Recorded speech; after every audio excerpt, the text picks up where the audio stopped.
सबसे पहले आपको यहाँ पर बता दें कि जैसे आपका ये उत्तल लेंस हो गया, ठीक है, ये आपका उत्तल लेंस है, ये आपका मुख्य अक्ष होता है, मुख्य अक्ष नहीं कहेंगे, अक्ष कहेंगे। ये हमारा प्रकाशीय केंद्र होता है और ये हमारा क्या होता है, F1 होता है, ये हमारा 2F1 होता है। और आगे चलेंगे तो डैश डैश मेरा क्या हो जाता है, अनंत हो जाता है। ऐसे जब हम आगे चलेंगे तो हमारे पास देखेंगे क्या मिलेगा, तो आपका जवाब होगा कि इसे हम F2 कहेंगे और इसे हम क्या कहेंगे, 2F2 कहेंगे। डैश डैश आगे चलेंगे तो आपको क्या मिलेगा, अनंत मिलेगा, ठीक है। तो चलिए, तो ऐसी स्थितियां हैं, ध्यान रखिएगा। इसे हम C1 का भी नाम देते हैं और इसे हम किसका नाम देते हैं, C2 का नाम देते हैं, ठीक है। देखिए जितना, देखिए प्रकाशीय केंद्र से जितना फोकस की दूरी होता है उतने दूरी का 2 गुना कर दिया जाए तो ये हमें प्राप्त होता है 2F1। और 2F1 मतलब होता है पहली वक्रता केंद्र, इसको हम पहली वक्रता केंद्र कहते हैं और इसको हम क्या कहते हैं, दूसरी वक्रता केंद्र कहा जाता है। ये नहीं कि सिर्फ फोकस F2 का 2 गुना हो गया है तो बस 2F2 होता है, इसको हम दूसरी वक्रता केंद्र कहते हैं। और यहाँ से आप दूरी नाप लेते हैं तो इसको दूसरी वक्रता त्रिज्या भी कहा जाएगा।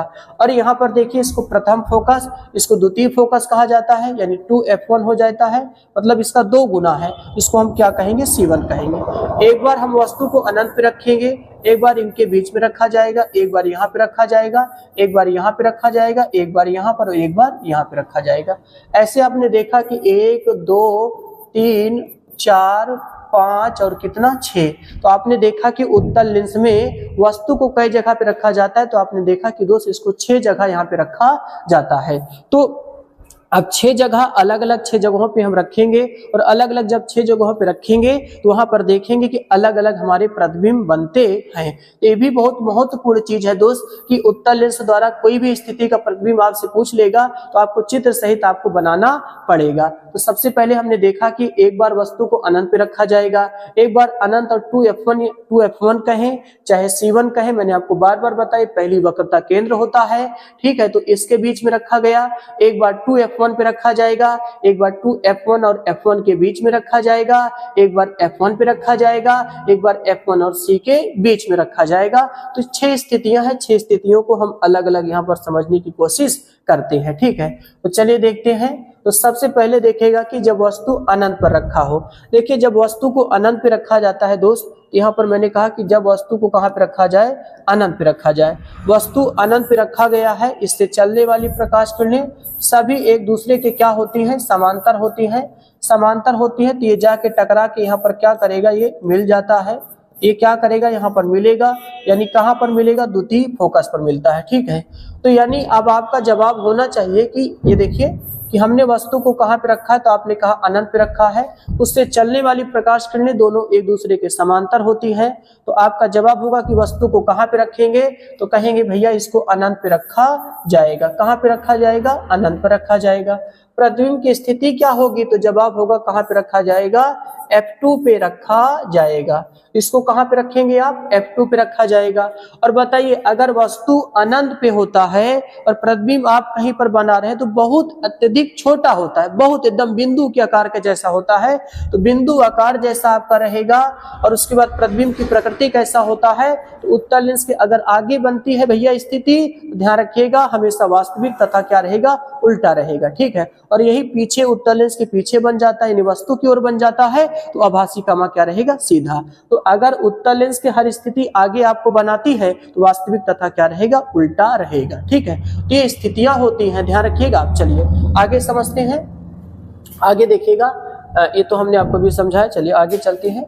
तो आगे जब चलेंगे तो यहाँ पर देखेगा कि जब वस्तु अनंत और 2F1 के बीच में हो, ठीक है, जब वस्तु अनंत और 2F1 के बीच में हो, यानी 2F1 का मतलब आप समझ रहे हैं, इसको हम क्या बोलते हैं, C1 भी कहा जाता है। इनके बीच में हमने वस्तु को रखा जिसका नाम AB दिया है। पहली प्रकाश किरणें निकलती है दोस्त, ध्यान रखिएगा, ये हमेशा द्वितीय फोकस से होकर क्या करता है, इससे निकल जाता है, ठीक है। एक प्रकाश किरणों को हम वक्रता केंद्र से निकालते हैं और वक्रता केंद्र से गई प्रकाश किरणें ऐसे चली जाती है आगे, तो यहाँ पे जाके क्या करता है कि ये कहाँ पर देखिएगा, आपका देखिएगा, चलिए तो ये जो आपका बना है, ध्यान रखिएगा, आपका जो यहाँ पर बना है, देखिए इसको हटाते हैं, देखिए तो अभी आपने देखा कि आपका जो प्रतिबिंब बना F2 और 2F2 के बीच में बना है, तो ये आपका प्रतिबिंब है जिसका नाम हमने क्या दिया, I और I डैश दिया। ठीक है, तो ये दूसरी स्थिति हो जाती है कि जब वस्तु को अनंत और 2F1 के बीच में रखा जाता है तो पहली प्रकाश किरणें निकलती है तो अक्ष के समांतर, द्वितीय फोकस होकर निकल जाता है। एक प्रकाश किरण को आप प्रकाशी केंद्र से निकालिएगा, इसको हम क्या कहेंगे, प्रकाशी केंद्र कहेंगे। ऐसे जाएगा और जाके यहाँ पे टकराता है तो अपना एक इमेज बनता है I और क्या होता है, I डैश। ठीक है, तो यहाँ पर आपका प्रतिबिंब बना। तो आपका जवाब होगा कि वस्तु की स्थिति बताइए। तो आप यहाँ पर वस्तु की स्थिति में आप क्या बताएंगे कि बताइए F1 अनंत और किसके, अनंत व 2F1 के बीच में। ठीक है, 2F1 के बीच में आप बताएंगे। ठीक, तो आपने देखा कि वस्तु को कहाँ पे रखा, मैंने अनंत और 2F1 के बीच में रखा है। ठीक, उसके बाद प्रतिबिंब की स्थिति आपको बताना है कि प्रतिबिंब की स्थिति क्या है। तो यहाँ पर जब आप प्रतिबिंब की स्थिति की आप बात करते हैं तो प्रतिबिंब की स्थिति क्या है, F2 और 2F2 के बीच में, F2 व 2F2 के बीच में आपका यहाँ पर प्रतिबिंब बनता है। ठीक है, F2 और 2F2 के बीच में बनता है। ठीक है, और उसके बाद आप यहाँ पर देखेंगे कि आपका प्रतिबिंब का आकार कैसा होता है। तो प्रतिबिंब का आकार, प्रतिबिंब का जब आकार की बात करता है तो आकार में आप क्या बताएंगे, अभी छोटा बताएंगे। अब थोड़ा से बड़ा हो रहा है, यहाँ पर बहुत छोटा था, अब उससे क्या हो, थोड़ा बड़ा हो रहा है। अब उसके बाद प्रतिबिंब की प्रकृति आप बताएंगे यहाँ पर।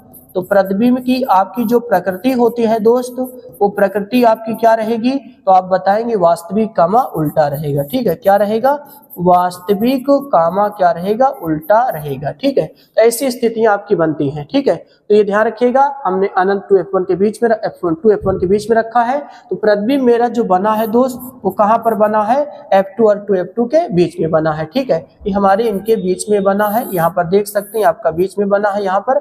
ठीक है, तो और क्या है, छोटा, देखिए अभी तक यहाँ पर था तो बहुत छोटा था, अब आगे की ओर चलेंगे तो क्या बताएंगे, छोटा बताएंगे। और प्रतिबिंब की प्रकृति क्या होती है, वास्तविक कामा उल्टा होता है। चलिए आगे देखेंगे। अब की जब वस्तु को कहां पे रखा जाए, 2F1 पर रखा जाए तो हमारा प्रतिबिंब भी कहां बनता है, 2F2 पर बनता है। ठीक है, 2F1 पे रखा तो कहां पर बनता है, 2F2 पर बनता है। तो यहाँ पर आप क्या बताएंगे, ध्यान रखिएगा। देखिए जब आपने यहाँ पे रखा, देखिएगा तो ये आपने वस्तु को रखा, यूं प्रकाश किरणें निकलती हैं तो एक सीधा फोकस होकर निकल जाता है दोस्त, ऐसे निकल जाएगा। और एक को आप सीधा प्रकाशीय केंद्र से होकर गुजारते हैं तो यहाँ से इनका एक इमेज बनता है। कहाँ पर बन जाता है, तो आप कहेंगे 2F2 पे बनता है, जिसका नाम I और क्या होता है, I डैश होता है। ठीक है, I और I डैश होता है। तो अब यहाँ पर आप बताएंगे कि वस्तु की जो स्थिति होती है, देखिए वस्तु की स्थिति आपकी जो रहेगी वो कहाँ पे रहेगा, तो आप कहेंगे 2F1 पर रहेगा, 2F1 पर। और प्रतिबिंब की जब हम स्थिति की बात करते हैं कि प्रतिबिंब की स्थिति बताइए, तो प्रतिबिंब की जब स्थिति आपसे पूछा जाएगा कि प्रतिबिंब की स्थिति आप बताइए, तो आप क्या बताएंगे, 2F2 पर बताएंगे, 2F2 पर आप बताएंगे। उसके बाद प्रतिबिंब का आकार आपसे पूछा जाएगा कि प्रतिबिंब का आकार आप बताइए। तो जब प्रतिबिंब का आकार आपसे पूछा जाएगा तो आप क्या बताएंगे, बराबर। ठीक है, क्या बताएंगे, बराबर। जितना बड़ा वो हिस्सा रहेगा उतना बड़ा आपका क्या रहेगा, तो यहाँ पर क्या हो जाता है, बराबर। ठीक है, और प्रतिबिंब की प्रकृति के बारे में आपसे पूछा जाएगा, प्रतिबिंब की प्रकृति के बारे में आपसे पूछा जाएगा तो आपका जवाब क्या होगा, देखिए जवाब क्या होगा कि वास्तविक कामा उल्टा रहेगा। ठीक है, वास्तविक कामा क्या रहेगा, उल्टा रहेगा। ठीक है, ऐसी आप स्थितियों आपको दिखाना है। ठीक है, तो आपने देखा कि F2F1 पे रखा तो आपका प्रतिबिंब कहां पर बना है, 2F2। जैसे आपने अवतल दर्पण देखा वक्रता केंद्र पे रखा था तो हमारा वक्रता केंद्र पर ही बना है। ऐसे यहाँ पर मैंने 2F1 पे रखा तो मेरा प्रतिबिंब कहां पर बना है, 2F2 पर बना है। ठीक है, ये वास्तविक कामा क्या है, उल्टा है। चलिए अब आगे हम चलते हैं। जब आगे चलते हैं तो देखिएगा चौथी स्थिति है कि 2F1, ध्यान रखिएगा 2F1 व F1 के बीच में रखा गया है। ये वस्तु है, प्रकाश किरणें निकलती हैं, ये सीधा एक तो फोकस से होके चला जाता है दोस्त, कोई दिक्कत नहीं है।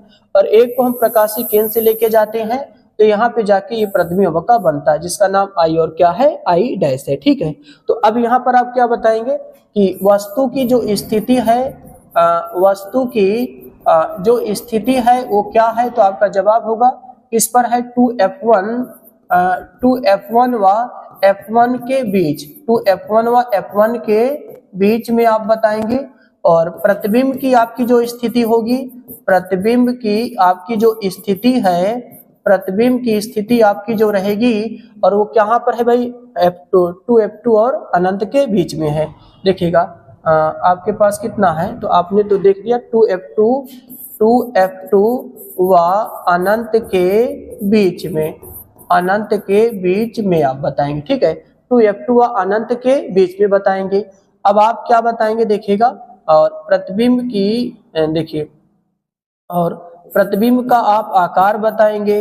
तो यहाँ पर प्रतिबिंब का आप आकार बताएंगे, तो प्रतिबिंब का जब आकार आपसे पूछा जाएगा तो आप क्या बताएंगे, बड़ा बताएंगे, ठीक है, क्या बताएंगे, बड़ा है। और प्रतिबिंब की प्रकृति आपसे पूछा जाएगा कि प्रतिबिंब की प्रकृति जरा बता दीजिए। तो प्रतिबिंब की प्रकृति आप जब पूछेंगे तो वास्तविक कामा आपका क्या बनेगा, वास्तविक कामा आपका क्या रहेगा, उल्टा रहेगा, वास्तविक कामा उल्टा रहेगा, ठीक है। तो ये आकार होती है, बहुत महत्वपूर्ण चीज आपका होता है। चलिए अब हम पांचवी स्थिति पे चलते हैं। पांचवी स्थिति में जब वस्तु F1 पे रखा हो तो आपको पता है कि F1 पे रहेगा तो प्रतिबिंब निश्चित कहां पर बनेगा दोस्त, तो अनंत पर बनेगा। प्रतिबिंब कहां पर बनेगा, अनंत पर ही बनेगा, ठीक है। तो प्रतिबिंब कहां पर बनेगा, अनंत पर बनेगा और बहुत बड़ा बनेगा, ठीक है। तो चलिए अब आप देखिएगा वस्तु की स्थिति आप क्या बताएंगे, वस्तु की स्थिति ध्यान रखिएगा, वस्तु को बिंब के नाम से भी जाना जाता है। और आपको पता है, देखिए वस्तु की स्थिति जब हम सिखाएंगे वस्तु की स्थिति, तो आप क्या कहेंगे भैया कि हमने कहाँ पे रखा है, F1 पे रखा है, ठीक है। अब यहाँ पर प्रतिबिंब की स्थिति आप क्या बताएंगे, प्रतिबिंब की जब स्थिति आपसे पूछा जाएगा कि प्रतिबिंब की स्थिति बताइए, तो आप कहाँ पर बताएंगे, अनंत पर बताएंगे, ये प्रतिबिंब की स्थिति होता है। उसके बाद प्रतिबिंब का आकार आपसे पूछा जाएगा, प्रतिबिंब का आकार, तो प्रतिबिंब का जब आकार पूछा जाएगा तो आप क्या बताएंगे, बहुत बड़ा, बहुत क्या बताएंगे, बड़ा बताएंगे, ठीक है। और प्रतिबिंब की प्रकृति आपसे पूछा जाएगा, प्रतिबिंब की प्रकृति जरा बता दीजिए। तो प्रतिबिंब की प्रकृति आपका जो होता है वो भी दोस्त वास्तविक कामा क्या रहेगा, उल्टा, ठीक है। वास्तविक कामा क्या रहता है, उल्टा होता है, वास्तविक कामा उल्टा होता है, ठीक है। चलिए अब हम चलते हैं छठवीं स्थिति पे चलते हैं। छठवीं यानी आप देख सकते हैं कि हमने यहाँ पर F1 व C के बीच में रखा है, ठीक है, F1 व C के बीच में रखा है। प्रकाश किरणें ऐसे गई तो ये फोकस होके एक वक्रता केंद्र से चली गई, लेकिन आगे इनका मुंह फैलता चला जाता है तो आगे कभी नहीं मिल सकती। इनको हमने पीछे खींच के मिलाया है, पीछे खींच के मिलाया तो यहाँ पर इनका एक इमेज बन जाता है, ठीक है। तो प्रतिबिंब हमारा I और I डैश यहाँ पर प्राप्त हो जाता है, ठीक है।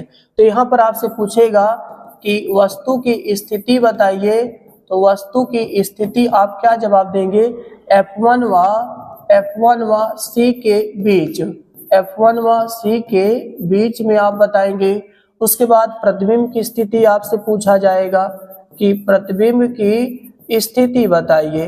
तो प्रतिबिंब की जब आप स्थिति बताएंगे तो कहाँ पर आप बताएंगे, ठीक है, लेंस के पीछे यानी वस्तु की ओर, कहाँ बताएंगे, वस्तु की ओर आप बताएंगे। इसको आप वस्तु की, देखिए वस्तु की ओर बन रहा है। और प्रतिबिंब का आकार आपसे पूछा जाएगा तो क्या होगा, क्या होगा, बड़ा आप बताएंगे, वस्तु से क्या रहेगा, बड़ा रहेगा। और प्रतिबिंब की प्रकृति आपसे पूछा जाएगा, प्रतिबिंब की आप भैया जरा प्रकृति बता दीजिए, तो आप क्या बताएंगे, आभासी कामा सीधा बनाएंगे, आभासी कामा सीधा। ये छठवीं स्थिति है भैया, आभासी कामा सीधा होता है, जो कि हमने आपने देखा कि आभासी कामा क्या होता है, सीधा होता है। आप क्योंकि पीछे की ओर चल रहे हैं, जबरदस्ती खींच के आपने बनाया तो मेरा प्रतिबिंब क्या बन गया, ये आपका I और I डैश यहाँ पर प्राप्त हो जाता है, ठीक है। इस तरीके से आपने यहाँ पर चीजों को देखा और क्या करा, समझा, ठीक है। चलिए तो आपने यहाँ पर समझने की कोशिश दोस्त की, ठीक है, और यहाँ पर आपने देखने की कोशिश की यहाँ पर कैसा आपका प्रतिबिंब बनता है, ठीक है। चलिए तो उसके बाद यहाँ पर देखिएगा, बात को समझिएगा। आपने देखा कि छह स्थितियों के यहाँ पर हमने समझाने की कोशिश आपको की।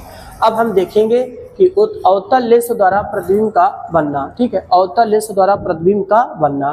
तो देखिएगा सबसे पहले आप क्या करेंगे कि आपने वस्तु को कहाँ पे रख दिया है, देखिएगा सबसे पहले वस्तु को कहाँ पे रखा जाए, अनंत पर, ठीक है। नंबर 1, जब वस्तु अनंत पर हो, ठीक है, अनंत पर हो। तो कहाँ हो? जब वस्तु अनंत पर हो। और अनंत से आने वाली प्रकाश किरणें सभी एक दूसरे की क्या होती है? समांतर होती है। इसको अनंत पे रखा गया है। सभी समांतर हैं। जाके देखिए जब प्रकाश किरणें ऐसे प्रवेश करता है, ये देखिए सारी प्रकाश किरणें प्रवेश करेगा, ऐसे जाएगा, ये सभी क्या होता है? यहाँ पर फैल जाते हैं, ठीक है। ये सभी फैल जाते हैं, इनको पकड़ के खींचा जाता है, पकड़ के पीछे बनाया जाता है प्रतिबिंब, तो आके यहाँ पर क्या करते हैं? F1 पर प्राप्त हो जाते हैं, ठीक है। तो चलिए देखिएगा, तो यहाँ पर आपसे पूछेगा कि वस्तु की स्थिति बताइए, ठीक है। वस्तु की स्थिति तो आप क्या बताएंगे? अनंत पर बताएंगे, ठीक है। और प्रतिबिंब की स्थिति आपसे पूछा जाएगा कि प्रतिबिंब की स्थिति जरा बता दीजिए। तो प्रतिबिंब की स्थिति आप क्या बताएंगे? तो आप कहाँ पर प्राप्त किए? F1 पर प्राप्त किए हैं, ठीक है। और प्रतिबिंब का आकार आपसे पूछ ले कि भैया प्रतिबिंब का आकार आप जरा बताइए। तो प्रतिबिंब का जब आकार आपसे पूछा जाएगा तो आप क्या बताएंगे? प्रतिबिंब का आकार तो बताएंगे क्या? बिंदु आकार जैसा, ठीक है, बिंदु आकार के जैसा होना चाहिए, ठीक है, बिंदु आकार के जैसा होना चाहिए। और प्रतिबिंब की प्रकृति जरा बता दीजिए। प्रतिबिंब की प्रकृति जरा बता दीजिए। तो आप कहेंगे जो प्रकृति होती है भैया वो आभासी कामा क्या रहेगा? सीधा रहेगा, ठीक है, आभासी कामा सीधा रहेगा। यह उत्तल लेंस की खासियत है, छोटा बनाएगा लेकिन आभासी कामा सीधा बनाता है, ठीक है। ये हमारी पहली स्थिति होती है। उसके बाद आगे चलते हैं। हमारे पास जब वस्तु अनंत व सी के बीच में होता है तो वह देखिएगा अनंत व सी के बीच में होता है। देखिए वक्रता केंद्र, ध्यान रखिएगा, ये सी यानी प्रकाशीय केंद्र, ध्यान रखिएगा, सी का मतलब यहाँ पर क्या है? प्रकाशीय केंद्र है। यानी अनंत ये आपका देखिए यहाँ पर आपका क्या रहेगा? अनंत रहेगा, ठीक है। और अनंत और किसके बीच में? सी। भाई कहीं भी आप रख लेंगे, आप रखेंगे तो आपको हमेशा F1 और किसके बीच में बनेगा? सी के बीच में ही आपका प्रतिबिंब प्राप्त होगा, ठीक है। ये देखिए पहली स्थिति अनंत पे रखा जाता है और दूसरी स्थिति अनंत और प्रकाशीय केंद्र के बीच में, चाहे जहां आप रखेंगे आपको हमेशा F1 और सी के बीच में मिलेगा, ठीक है। तो यानी वस्तु की जो स्थिति होती है, देखिएगा कि वस्तु की जो स्थिति रहेगी दोस्त वो कहाँ पे रहेगा? अनंत व इसको लिख देते हैं प्रकाशिक केंद्र के बीच, प्रकाशिक केंद्र के बीच में, ठीक है, प्रकाशिक केंद्र के बीच में। और प्रतिबिंब की स्थिति की जब बात करते हैं कि प्रतिबिंब की स्थिति जरा बताइए, तो प्रतिबिंब की जब हम स्थिति की बात करते हैं, प्रतिबिंब की स्थिति, तो आप क्या बताएंगे कि F1 व सी के बीच में, F1 व सी के बीच में, सी मतलब यहाँ पर प्रकाशिक केंद्र है भैया, ठीक है, F1 व सी के बीच में, ठीक है। और प्रतिबिंब का आकार आपसे पूछ ले दोस्त कि प्रतिबिंब का आकार जरा बता दीजिए। तो आप क्या बताएंगे? आकार ये आपका क्या है? छोटा है। आकार क्या रहेगा? छोटा। और प्रतिबिंब की प्रकृति जरा बता दीजिए कि प्रतिबिंब की प्रकृति क्या होती है। तो प्रकृति की जब प्रकृति की बात करते हैं तो आभासी कामा क्या रहेगा? आभासी कामा क्या रहेगा? सीधा रहेगा, ठीक है। तो ध्यान रखिएगा। अब ये आपकी दूसरी स्थिति, मतलब इसमें पांचों सभी आ जाते हैं, चाहे अनंत और देखिए एक बार अनंत पे तो आपने रख दिया, एक बार अनंत और सी यानी प्रकाशिक केंद्र के बीच में, चाहे जहां आप रखेंगे आपको हर जगह वो F1 व सी के बीच में ही बनाएगा उसका इमेज, और कहीं नहीं बनाता, ठीक है। बीच में रहेगा, प्रतिबिंब का आकार छोटा रहेगा, आभासी कामा क्या रहेगा? सीधा रहेगा, ठीक है। इस तरीके से इन स्थितियों को हम, दो स्थितियां थी यहाँ पर आप समझ सकते हैं, ठीक है। ये आपका